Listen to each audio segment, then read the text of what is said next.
Hello, আমি আলমাস। আমরা এখন গ্রামের বাড়িতে আসছি আমার বগুড়াতে। তো আমরা এখন আমাদের গ্রামে আছি, আশেপাশটা একটু ঘুরিয়ে দেখাবো, তারপরে বাসার ভিতরে যাব। আসেন আমার সাথে। আমরা হচ্ছে এই রাস্তা দিয়ে আসি, আসার পর এটা আমাদের বাড়ি। এটা হচ্ছে টোটালটা বারান্দা আর কি, বিশাল এটা বড় হচ্ছে বারান্দা। বাইরের সাইডের বাইরের বারান্দা। সাইডের এই পাশে হচ্ছে মসজিদ, এটা একটু অন্যরকম করে করা মসজিদটা। সচরাচর এই ধরনের ডিজাইন দেখা যায় না। আমার এক কাকা আছে, উনি এই ডিজাইনটা করেছে, উনি আর্কিটেক্ট। এখনো ফুল কমপ্লিট হয়নি। এরপরে এর পাশে এই জায়গাটাই, এটা একটা ক্ষেত, এখানে করলা আর লাউ দুই ধরনের সবজি করা হয়। পাশে তো এখানে দেখতে পাচ্ছেন এখানে কিছু কলার গাছ। এখান থেকে আমাদের হচ্ছে বাগানটা শুরু। এখানে অনেক ধরনের গাছ আছে। এখানে আমাদের দেশি আম গাছ থেকে শুরু করে রাজশাহীর বিভিন্ন ধরনের আম, ল্যাংড়া, ফজলি, হিমসাগর, তিসা, অনেক ধরনের গাছ আছে। এখানে আমাদের ডাব গাছ আছে, মাঝে মাঝে আমরা ডাব পেরে খাই। যদিও এখন মনে হয় নারিকেল হয়ে গেছে। এরপরে এখানে কিছু লিচুর গাছ আছে। এটা হচ্ছে বোম্বাই লিচু। পাশেরটা এটা হচ্ছে চায়না থ্রি। আর ওই পাশের যে লিচু গাছটা দেখছেন, ওই গাছটা হচ্ছে দেশি লিচু একদম। এরপরে আমাদের এখানে সফিটা গাছ আছে। তারপর এই পাশে জাম্বুরা গাছ। আর এটা বেসিক্যালি পুরোটাই আম বাগান, মাঝে মাঝে কিছু অন্যান্য গাছ লাগানো, যেমন মাঝে মাঝে কিছু কাঁঠাল গাছ আছে। এই পাশে আমড়া গাছ আছে, এখানে লেবু গাছ। বিশাল বড় বাগান। অনেক বড় বাগান, আসলে আপনারা এইভাবে দেখলে হয়তো বুঝতেছেন না, এটা ওইভাবে পরিচর্যা করা হয় না। আমরা বছরে একবার, মাঝে সাঝে দুইবার আসি, তাও তো ওই তো 3-4 দিনের জন্য আসা, খুব বেশি সময় থাকা হয় না। এই যে এটা সফেদা গাছ, 2 দিন আগে একটু ঝড়ে এই ডালটা ভেঙে পড়েছে। এই যে ডালটা একটু বাঁকা হয়ে গেছে। এখানে আসলে বেসিক্যালি সব কিছুই আম, এবং আম গাছের মাঝে মাঝে কাঁঠাল গাছ, সফেদা গাছ, লিচু গাছ এগুলোও আছে। তো জায়গাটা ওপাশে একটা হচ্ছে বাঁশ ঝাড় আছে আমাদের। এই তো এইদিকে বাঁশ গাছ। বাঁশঝাড় অনেকগুলো আছে, ওই তো ওই পাশে কিছু আছে, মেহগনি গাছ আছে। তারপর ওখানে প্রচুর বাঁশ গাছ আছে, বাঁশঝাড় আর কি যেটাকে বলে। আজকে সকালে আবার বৃষ্টি হওয়ার কারণে এই যে একদম বাগানের মাটি ভিতরে টাটি অনেক সব ভেজা। কাদা, মানে হাঁটাও যাচ্ছে না। গতকালকে রাতে প্রচুর আম পড়ছে ঝড়ে, সেখানে আম কুড়িয়ে রাখা হয়েছে, আপনারা ওইটাও দেখতে পাবেন। এই পাশে একটা মানে ছোট একটা ডোবা টাইপের আছে, এর ভিতরে প্রচুর মাছ টাছ হয়। ওই পাশে একটা কবরস্থান। তারপর ওই যে ওই কর্নারের দিকে ওখানে আমাদের একটা পুকুর আছে, যদিও এখন পানি ওইভাবে নাই, বর্ষাকালে পুরোটা ভরে যায়। ওই পাশে কিছু বাঁশঝাড়, তারপর ওই পাশে আমাদের ওই পাশে পারিবারিক একটা কবরস্থান আছে, ওখানেও একটা পুকুর আছে। তো আরো অনেক ধরনের গাছ আছে এখানে। এখানে আম্মুর শখের গাছ লাগানো, ওই পাশে একটা ডালিম গাছও আছে, ওটাও দেখতে পাবেন। যদিও এই ডালিমগুলো এভাবে খাওয়া যায় না, কারণ কি কোনো মেডিসিন দেওয়া হয় না, ফলে এগুলো নষ্ট হয়ে যায়, পোকা ধরে।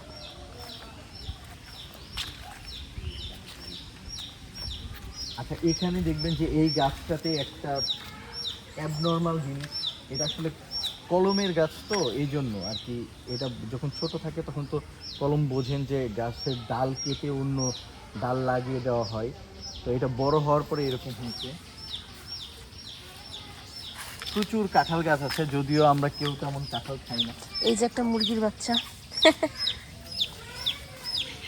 বাসার বাউন্ডারির সাথেই দেখেন কত কচু, মানে বাড়িতে আসলে শাক সবজি মাছ কিছুই কিনতে হয় না, সবই নিজেদের আছে আমাদের। তো এখন ওই যে আমরা বড় মা। বাসার ভিতরে যাব। হ্যাঁ, এখন আমরা আমাদের বাসার ভিতরে ঢুকবো, এটা আমাদের বাসা। আর এই পাশে হচ্ছে আমার বড়ম্মাদের বাসা, এটা আমার চাচাতো ভাই সজীব ভাইয়াদের বাসা, ভাইয়ারা এখানে থাকে। আমরা আমাদের বাসায় ঢুকি। এখানে কিছু বসার জায়গা আছে। আমরা মাঝে মাঝে গরমের দিনে বিভিন্ন টাইমে রাতের দিকেও আমরা এখানে বসে থাকি, বা আমের সময় এখানে বসে থেকে আম খাওয়া হয় অনেক। আচ্ছা, আমরা বাসের ভিতরে ঢুকি। বেসিক্যালি আমাদের বাসায় 5 রুম, 5 রুমেই থাকা হয় না। বড়ম্মা থাকে এখানে, সে তো এক রুমেই থাকে, আর বাকি 4 রুমই নর্মালি পড়ে থাকে, কেউ থাকে না। এই পাশে এখানে মাটির চুলা রান্নার ব্যবস্থা আছে, তো সবসময় এটা করা হয় না, গ্যাসেই এখন অনেক সময় রান্না করা হয়। আচ্ছা, আমরা এখন ভিতরের দিকে ঢুকি।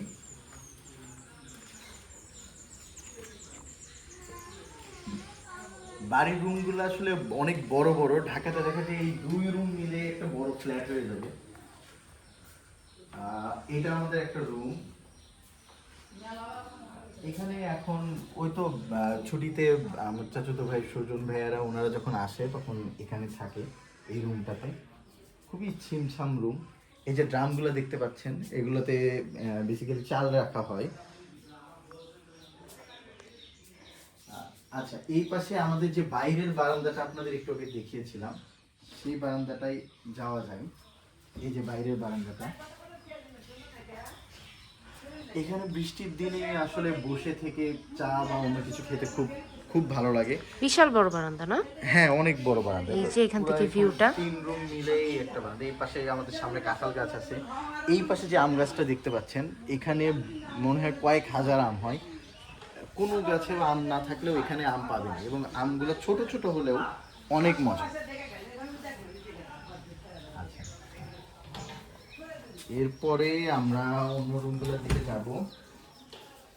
এখানে একটা ডাইনিং টেবিল। এই পাশে এটা হচ্ছে আমাদের ভিতরের বারান্দা। এই বারান্দাটাও বিশাল বড়। এখানে আমাদের আরেকটা রুম। এই রুমটাতে দেখা যাচ্ছে যে রাইসা বাবু, ও ও আমার ভাতিজি হয়।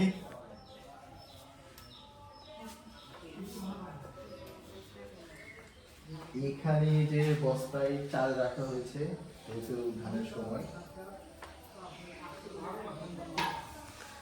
এই যে এখানে আরেকটা রুম। এখানে সব হিসাব নিকাশ হচ্ছে। ঈদের পরের দিন আমাদের গ্রামেও একটা ছোটোখাটো প্রোগ্রাম করা হচ্ছে আমাদের আত্মীয় স্বজনদের নিয়ে, বিয়ে উপলক্ষে। যেহেতু আমরা গ্রামের প্রোগ্রাম করিনি, আমরা ঢাকায় প্রোগ্রাম করেছিলাম, সেটা করা হবে। এই রুমটাতে বেসিক্যালি হচ্ছে আমি থাকি। হচ্ছে আমার রুম। রুম থেকে ঢুকে বাম পাশে হচ্ছে একটা বাথরুম আছে একটা। এরপরে ডানে সেটা তো বেড দেখতে পাচ্ছেন। খুব ছিমছাম রুম, তেমন কিছু খুব বেশি হেভি ফার্নিচার নাই। আচ্ছা, এই যে এখানে দেখতে পাচ্ছেন সকালবেলা আমার দুলাভাই গাছ থেকে আমাকে দিয়ে গেছে সফেদা, একদম গাছের সফেদা, কিছু পাকাও আছে, খুব মিষ্টি।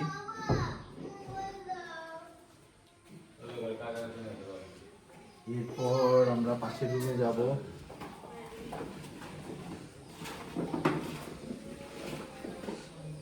এই রুমটাতে আসলে কেউই থাকে না।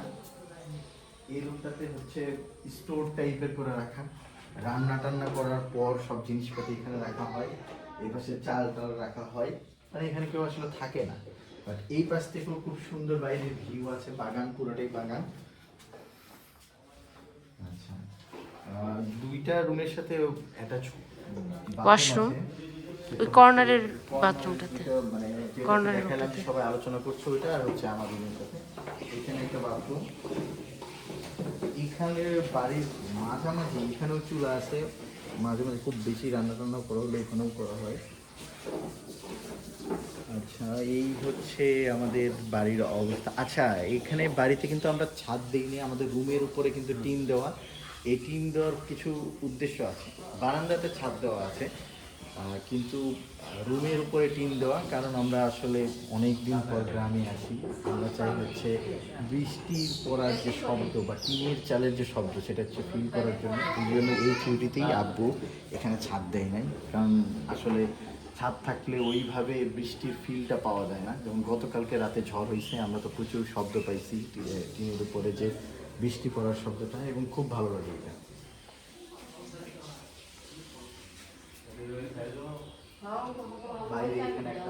বেসিন আছে। এই তো এটাই আমাদের বাসা। আরও অনেক কিছু দেখতে পাবেন। গতকালকেও সামনে জমির দিকে ঘুরতে গিয়েছিলাম, ওখানে মৃদুলা কিছু ভিডিও টিডিও করছে, ওগুলো ও দেখাবে, হয়তো এটার সাথে এই ভিডিওর সাথে অ্যাড করে দিবে।